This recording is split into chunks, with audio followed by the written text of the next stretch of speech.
La grande édition, c'est tout de suite avec Sorna Natambaye. Bonsoir Sorna. Bonsoir Binta Diallo et bonsoir à tous.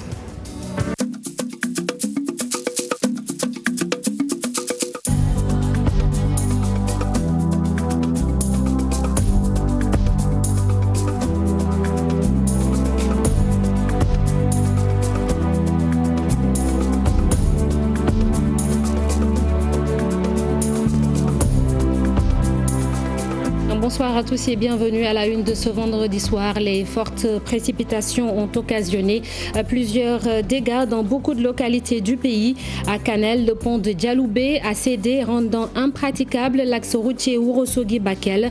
Dans la banlieue de Dakar, à Keur Massar, des fidèles musulmans ont été privés de prière ce vendredi, la mosquée étant inondée. Reprise des cours à l'université Cheikh Anta Diop de Dakar mardi prochain. Ce sera de manière graduelle, suivant un plan de rotation. Les étudiants sont divisés en 3 cohortes pour la période du 1er septembre au 31 décembre. Autre point de l'actualité, le dialogue politique va se poursuivre. Le général Mamadou Niang, chargé de diriger les travaux, a déposé son rapport spécial. Consensus pour certains points, comme le report des locales, et désaccord pour d'autres. Nous vous en dirons plus dans ce journal. Dans l'actualité hors du Sénégal, au Mali, la CEDEAO exige une transition civile dans l'immédiat. C'est après que le Comité national pour le salut du peuple a porté le colonel Assimi Goïta à la tête du pays. Le développement, c'est dans quelques instants.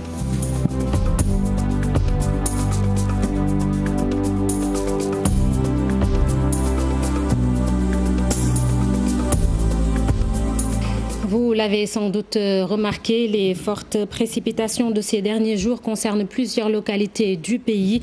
À Kanel, par exemple, dans le nord du pays, les intempéries ont détruit le pont de Dialoubé, interrompant ainsi le trafic routier entre Ourossogui et Bakel. Face à la détresse des populations, l'Ageroute a décidé d'aménager une route de secours. Les détails avec notre correspondant Ali Bandelien. Au moment où les populations du département de Kanel avaient commencé à se réjouir de la réhabilitation de la RN2, avec surtout la fin des travaux de bitumage sur l'axe Ourossogui-Bakel, les eaux de la pluie sont venues emporter le pont de Dialoubé dans la commune de Aouré. Un vieux pont qui n'a pas été reconstruit, qui a finalement cédé sous la forte pression des eaux de ruissellement, bloquant du coup le trafic sur cet axe. Vraiment, ça nous fait très mal. On s'est réveillé avant-hier. On a vu ces pompes, c'est coupé. En même temps, donc l'eau est écoutée par le fer avec la pluie. Donc on s'est vu, nous tous on s'est réveillés ici. Hier les voitures étaient ici jusqu'à la nuit, ils n'ont pas pu passer. Donc ils ont fait une petite déviation. Mais s'il y a l'autre pluie qui vient, le pont sera la même chose, personne ne pourra partir. Pour exemple, Macky Sall, il n'a qu'à passer les gens de Fouta. Le pont, le goudron, ça y est là depuis 2 ans, 3 ans, ça ne finit pas. Maintenant c'est fini, ça devient un autre problème. On pensait que le problème c'était fini, mais on dirait que c'est maintenant ça vient de commencer. ci mbir mi la nag ab na blaaj bi nga xam ni dafa jar a sampu mu di lan moo waral yenn ci ouvrage yi nekk ca yoon ba kenn toju ko ba koy xalaat sax tabaxaat moo ne sax nag bokkoon na ci projet bi nga xam ni njiitu réew mi biñ koy door moo ko ñëwoon lancé fii ci Matam. Toutes nos excuses pour ces impairs notés dans l'élément de Ali Bandel Niang. Ici à Dakar, à l'unité 13 de Keur Massar, c'est dans la banlieue. Il suffit de quelques gouttes de pluie pour que le quartier soit envahi par les eaux et ces désagréments, les populations les vivent depuis 2005. Ce vendredi, par exemple, les fidèles musulmans n'ont pu se rendre à la mosquée. Le lieu est tout simplement inondé. Le reportage d'Abib Faye et Maud Diop. À l'unité 13 de Keur Massar, dans le département de Pikine, les eaux pluviales ont remplacé les maisons. Ce vieux, confortablement assis sur sa chaise avec sa radio, écoute les informations. La pluie n'a pas été clément, dit-il. Vous voyez le décor. J'ai passé la nuit ici. L'eau a envahi la maison. Ce quartier n'a pas d'assainissement. Ils l'ont vendu comme ça. Dans la nuit du jeudi au vendredi, l'eau emporte tout sur son passage. Les dégâts sont alors considérables. Peu d'espoir de retrouver leur construction. Tout le monde est fatigué. Personne ne peut bouger dans le tas. L'eau a tout emporté. Nous n'en pouvons plus. Cette situation est désastreuse. Nous ne pouvons plus vaquer à nos occupations. Tout est fermé dans ce quartier. La mosquée du quartier, touchés par les inondations, forçant les fidèles à annuler la prière de ce vendredi. La mosquée est inondée, c'est décevant. Les notes flottent et ce vendredi, il n'y a pas de prière à cause de l'eau qui est sur ce lieu de culte. Et cela fait 3 vendredis qu'on ne prie pas ici. Les gens qui ont des moyens sont déjà partis. Et nous demandons maintenant l'État de voir la situation au niveau de nos unités. Keur Massar, avec ses bâtiments étroits, les pieds dans l'eau, aucune solution pour ces populations de l'unité 13 de se déplacer. Ce quartier est inondé. Dans cette rue, l'eau est montée très vite, comme le montrent ces images, à la grande surprise des populations. Les populations de Kaffrine, elles, espèrent voir le bout du tunnel dans pas longtemps. Le directeur général de l'ONAS, l'Office national de l'assainissement du Sénégal, annonce un budget de 2 milliards de francs CFA pour mettre un terme aux inondations. Lansana Gagné Sakho s'est rendu sur place après que des sinistrés ont exprimé leur ras-le-bol. C'était en présence du préfet et du maire Abdoulaye Wilane. Nos reporters dans la région de Kaffrine, Omar Ndiaye et Boubacar Falbop. Venu s'enquérir de l'état d'avancement des travaux pilotés par l'ONAS, le directeur général en a profité pour visiter les sites inondables. Lassana Gagnisaro reconnaît qu'il y a des lenteurs, mais il estime toutefois qu'il y a des avancements. On ne dit pas qu'il n'y a pas eu de problème, mais il y a eu des avancées significatives par rapport à ce qu'on vivait avant. Maintenant, on va continuer ce travail pour soulager les populations. Ça, c'est une étape seulement. Kaffrine, c'est une capitale régionale, mais également voir dans quelles possibilités on peut avoir un projet d'évacuation des eaux usées, qui est également important parce que si ce travail n'est pas fait, les populations vont se brancher sur les réseaux d'eau pluviale. Ces travaux de canalisation débutés au quartier Diamaguène Centre arriveront à terme dans quelques mois et vont coûter près de 2 milliards de francs CFA. C'est un investissement important. On tournait à la base autour de 1,3 milliard, mais on s'est rendu compte qu'il fallait traverser la nationale. On s'était rendu compte également qu'il fallait faire un gros bassin de rétention des eaux sécurisé pour les enfants et ça nous a poussé à faire un avenant. On tourne autour de 2 milliards. On n'est pas très loin de 2 milliards maintenant. Pour leur permettre de rester sur place afin de mieux s'occuper des travaux, le maire de la commune de Kaffrine va leur octroyer un site d'hébergement. Dès que nous serons saisis de manière officielle par une correspondance, autour de M. le gouverneur et du préfet M. Ahmadine Diop, la commune de Kaffrine pourra abriter immédiatement, en tout cas dès que sera construit le siège des services de l'ONAS à Kaffrine. Nous sommes très optimistes pour être satisfaits de ce qui est encore réalisé ici. Nous continuons à croiser les doigts. Plusieurs tuyaux déjà disponibles et un site d'épuration des eaux trouvées. L'espoir est peut-être permis pour les populations de Diamaguène Centre qui, chaque année, vivent la même situation avec la psychose des inondations. Et malheureusement, beaucoup de Sénégalais ne croient plus à une solution durable face aux inondations. Dans certaines zones, c'est le même scénario à chaque hivernage depuis une vingtaine d'années. Le spécialiste de la décentralisation, Seydou Diouf, parle d'une absence de politique d'aménagement accentuée par une urbanisation progressive. C'est un récit de Ibou Diouf. Au Sénégal, comme dans sa capitale, la question des inondations demeure un casse-tête pour les autorités. La saison des pluies et ses conséquences, beaucoup de dégâts, parfois sur la population vulnérable. Une situation qui part de l'absence d'une véritable politique d'aménagement du territoire. C'est des villes aussi qui sont nées, des communes qui sont nées sans une véritable trame urbaine, une véritable politique d'urbanisation. Et aujourd'hui, les populations subissent les contre-coups de tout ceci. Pour lutter contre les inondations, les investissements sont évalués à plusieurs milliards de francs CFA, même si parfois il faudrait insister sur leur sensibilisation. Un peu avec les populations d'éviter de vivre dans des zones, de construire dans des zones non édificantes. Vous le savez, quelquefois, il est difficile pour l'État, pour la DESCOS, pour les services de l'urbanisme et même des collectivités locales de mettre des agents derrière chaque Sénégalais qui veut construire. Je pense que l'ONAS mériterait d'être renforcé dans ses capacités à apporter des réponses partout à travers le pays. Malheureusement, aujourd'hui, son budget est encore contraint. Le Sénégal est à la recherche de solutions face aux inondations depuis maintenant plusieurs décennies. Malgré tout, le mal persiste. Certaines situations sont aussi conjoncturelles puisque dues à l'exécution des travaux qui ne sont pas encore terminés. Quand bien même des efforts, quand je pense aux terres, des efforts importants ont été faits et des progrès notés entre l'année dernière et cette année, l'hivernage de l'année dernière et cette année. Ce qui est à l'origine de la décision du président de la République de lancer un programme de 100 000 logements, associé aussi, adossé à une société d'aménagement foncier et de rénovation urbaine. Les inondations sont récurrentes dans certaines villes du pays. et l'impact sur les familles et sur les infrastructures, l'urbanisation est freinée, la gestion du foncier et les populations qui s'installent en zone inondable compliquent la tâche. C'était plutôt un sujet signé Ibou Diouf et Youssou Barou. C'est aussi l'actualité forte de ce vendredi. Les enseignements et les apprentissages reprennent à l'université Cheikh Anta Diop de Dakar le 1er septembre. Une reprise en 3 phases. D'abord du 1er septembre au 15 octobre pour les étudiants de la licence 3 et du master 1. Ensuite du 15 octobre au 15 novembre pour la cohorte d'étudiants de la licence 2 et du master 2. Il y aura enfin les étudiants en licence 1 pour la période du 15 novembre au 31 décembre. Un nouveau calendrier qui respecte les mesures sanitaires du moment. Maïmouna Ndiaye et Diafara Ba ont assisté à la conférence de presse conjointe du recteur de l'UCAD et du directeur du COUD. Une conférence de presse conjointe. Le recteur de l'UCAD et le directeur du COUD s'engagent à assurer une reprise des enseignements-apprentissages de manière graduelle et bimodale sur 3 axes. Du 1er septembre au 15 octobre 2020, seuls les étudiants de la licence 3 et du master 1 seront admis sur le campus. Cette catégorie d'étudiants représente un effectif total de 19 517 étudiants. Du 15 octobre au 15 novembre seront admis les étudiants de la licence 2 et du master 2. Et cette catégorie représente un effectif de 20 348 étudiants. Du 15 novembre au 31 décembre seront admis les étudiants de la L1, licence 1. Et cet effectif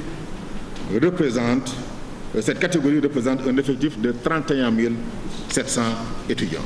9 500 lits, 28 médecins, matériels techniques et équipements, entre autres, mis à la disposition des étudiants. Sur le gel hydroalcoolique, nous avons pu acheter 6 000 cartons. Les masques lavables, 60 000 pièces. Les masques chirurgicaux sont à 50 000 pièces. Et ça, c'est simplement pour la première cohorte. Le recteur vous l'a dit tantôt, entre les 2 cohortes, il y aura une pause d'1 semaine qui nous permettront de prendre toutes les dispositions et de renouveler le dispositif organisationnel. Même pour la restauration, de nouvelles mesures sont prises dans ce contexte de Covid-19. La remise en état pour un bon fonctionnement des appareils de cuisson et des locaux, l'augmentation des capacités d'accueil et de production, la disponibilité d'équipements de protection fournis aux agents du privé, masques et gel hydroalcoolique, installation de thermoflash au niveau de chaque accès et mise en place d'un système de tri, mise en place d'un dispositif de lave-mains automatique, port de masques obligatoire pour tous, lavage des mains toutes les heures des personnels, dotation en tenue de travail correcte. Il ne manquera pas de petits couacs, avertit la communauté universitaire, mais elle se dit disposée à dialoguer avec les étudiants. Dans le supérieur, toujours, les enseignants des écoles publiques de santé veulent des réformes structurelles au sein de leurs établissements. À travers un collectif, ils réclament également un basculement vers le système LMD, prérogative que seul détient le ministère de l'Enseignement supérieur. Un sit-in est prévu les jours à venir pour donner de la voix. Maïs Diouf, porte-parole du collectif, est interrogé par Fat Bintou Conté et Amadou Ba. Le problème que les écoles de formation aujourd'hui, c'est par rapport aux réformes structurelles. Nous ne voulons pas des réformes conjoncturelles, mais des réformes structurelles.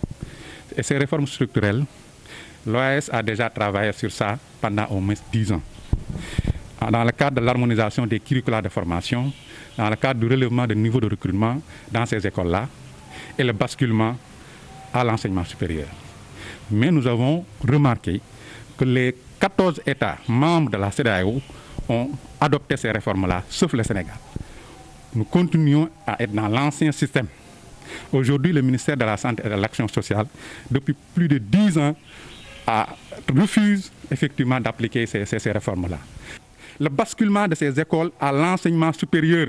Le ministère de la Santé n'a pas les prérogatives de délivrer des licences, des masters, des doctorats. La preuve, c'est que depuis 2012, aucun diplôme en soins infirmiers, en soins obstétricaux n'a été délivré parce qu'ils savent pertinemment qu'ils n'ont pas la prérogative de délivrer ces diplômes. Maintenant, le système, la formation est bloquée aussi. Nous comptons, dans les jours à venir, effectivement, organiser un sitting et aussi boycotter toutes les activités organisées par le ministère de la Santé et de l'Action sociale. Parce que nous n'allons pas être complices de cette paralysie du système de santé, de cette paralysie de la formation en tant que formateur. À présent, le nouveau coronavirus avec le point du jour au Sénégal. Sur les 1250 tests réalisés ce vendredi, 90 sont positifs, dont 50 cas contacts et 40 cas communautaires. 2 nouveaux décès sont enregistrés par le ministère de la Santé et 44 malades sont dans un état grave. À ce jour, le pays compte 13 384 cas positifs. L'Achoura, communément appelée Tamkharit ici au Sénégal, sera célébrée demain samedi. À cette occasion, le préfet du département de Dakar rappelle aux populations la nécessité de respecter les différentes interdictions en matière de rassemblement, mais aussi le respect des mesures barrières édictées contre le coronavirus, notamment sur les lieux de vente, de distribution ou de partage solidaire de viande, communément appelée tong-tong. Et tout ceci est contenu dans un communiqué signé par le préfet du département de Dakar. L'une des nombreuses conséquences de la pandémie, c'est la baisse des recettes dans les municipalités. Le président de l'Association des maires du Sénégal a d'ailleurs insisté sur la question. Pour les maires de Dieuppeul-Derklé et de Ngor, les taxes n'ont pu être collectées convenablement. Leur crainte dans ce reportage signé par Farah Gningue et Youssou Baro. Boîtes de nuit, restaurants et commerces fermés à cause de la Covid-19. Les collectivités locales sont très impactées à cause de ce coronavirus. Les maires sont en phase avec la déclaration du président des associations des maires du Sénégal. Aucun maire ne dira qu'il n'est pas fatigué actuellement. Nous sommes tous fatigués et très fatigués. Nous avons renvoyé tous nos projets au calendrier grec, reportés en 2021, ce qui ne sera même pas évident que nous allons pouvoir les réaliser. Pour preuve, la commune de Dieuppeul-Derklé a eu à dépenser aussi bien au niveau de la santé qu'au niveau de l'aide alimentaire des sommes colossales. Aucune taxe ou patente récoltée à cause des mesures sanitaires. Certains agents ont été envoyés en chômage technique. Les boutiques ou les commerces qui devaient payer ces taxes-là avaient fermé boutique, les marchés comme vous dites, et d'autres structures. Donc, ces sociétés ont été grandement impactées par le Covid-19. Mais étant impactées, il est évident qu'ils ne peuvent pas s'acquitter de leurs taxes. Surtout ici dans notre secteur, vous avez la restauration, vous avez les boîtes de nuit, vous avez les OVP, tout ça, les gens ils ne payent pas. Pour atténuer leur souffrance, les maires réclament un fonds spécial. Je pense que conscient de tout cela, l'État doit être sensible aux difficultés auxquelles les collectivités locales font face pour vraiment les soutenir et les appuyer et les accompagner comme ça a été toujours le cas. Créer un front de résistance et de riposte par rapport à cette pandémie. S'il y a des fonds qui sont alloués un peu à la situation qui prévaut actuellement, donc la Covid, qui en fasse profiter les communes aussi. Avec cette crise, beaucoup de projets prévus pour cette année seront reportés. Selon les maires, si l'État ne réagit pas vite, ils auront du mal pour terminer sereinement l'année 2020. Dans l'actualité politique, le général Mamadou Niang a déposé le rapport spécial du dialogue politique. Dans ce document, plusieurs points ont fait l'objet d'accords, notamment le report des locales, l'audit du fichier électoral par des experts indépendants ou encore la suppression du système de parrainage pour les locales. D'autres points seront en revanche discutés, comme la suppléance du maire et du président du conseil départemental. Les détails avec Al-Hassan Ba. Le président de la République a reçu le rapport spécial du dialogue politique.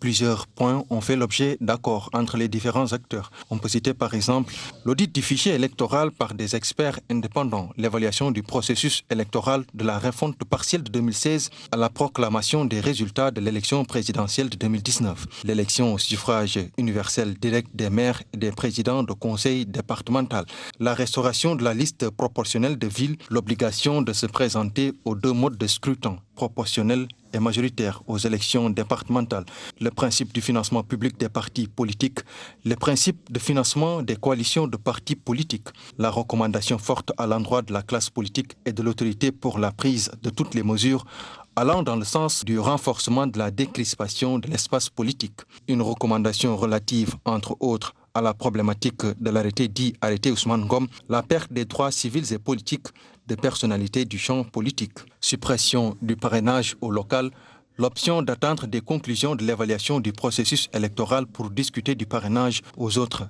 élections, sur la caution et sur le bulletin unique à tout type d'élection, discussion du rôle et place de la justice dans le processus électoral après l'évaluation. Certains points sont à rediscuter. Ils sont au nombre de 3. Vacances et suppléances au poste de maire et président du conseil départemental, cumul du statut de chef d'État et chef de parti, les autorités en charge de la gestion des élections. La commission compte aussi aborder les points relatifs à la démocratie, liberté et droits humains, le statut de l'opposition et de son chef. Dans le document, le président général Mamadou Niang informe que les points d'accord sont susceptibles de donner lieu à une mise en œuvre immédiate par voie législative ou réglementaire, conformément aux engagements du chef de l'État. Pour les points de désaccord, les acteurs n'excluent nullement qu'un consensus pourra être trouvé. L'évaluation du processus électoral et l'audit du fichier constituent des priorités. Leur traitement conditionne la détermination de la date des prochaines élections. Les travaux ont repris ce vendredi après dépôt du rapport spécial. Et puis cette tragédie aux Parcelles Assainies ici à Dakar. Un policier s'est suicidé en se tirant une balle dans la tête. L'homme en question, Mamsemou Diouf, était en service à la direction de la police des étrangers et des titres de voyage. La victime a succombé à l'hôpital Idrissa Pouye de Grand Yoff où il était admis en réanimation. Une enquête a été ouverte et une autopsie ordonnée selon l'observateur de ce jour.